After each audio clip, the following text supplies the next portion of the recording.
L'appellativo più in voga nelle ultime ore è quello di Maverick, il nome di battaglia di Pete Mitchell di Top Gun, ma qui non siamo sulla portaerei americana Enterprise e l'ultraleggero pilotato da Sylvia De Bon non è un F-14.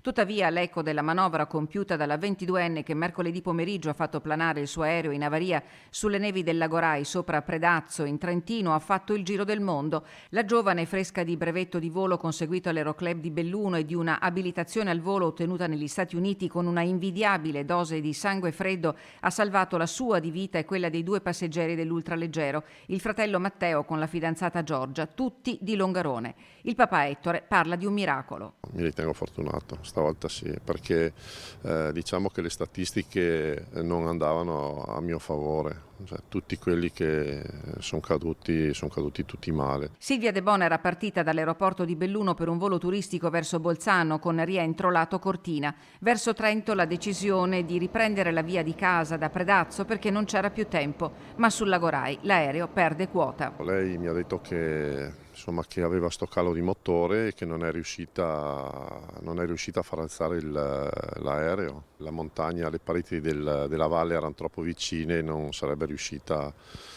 a fare una manovra così. Dopo in quei casi là sono quelle cose che ti capitano così tra capo e collo che devi prendere una decisione all'ultimo. Ettore De Bon viene raggiunto dalla chiamata del figlio Matteo che gli racconta l'accaduto. Stanno tutti bene ed è già un miracolo. Solo Silvia è ancora trattenuta al Santa Chiara di Trento. È in ospedale per accertamenti perché diciamo che dei 3 è quella che ha avuto diciamo, la botta più forte, no? Forse perché mio figlio e la sua ragazza hanno avuto anche modo di potersi diciamo, proteggere, no? Con le mani. Lei probabilmente avendo in mano la cloche diciamo che non aveva un appoggio fisso. Sull'incidente è stata aperta una doppia indagine, una giudiziaria, l'altra in capo all'Agenzia Nazionale per la Sicurezza del Volo. L'aeroplano è stato posto sotto sequestro. All'Aeroclub di Belluno si pensa addirittura a un pellegrinaggio a Meggiugori.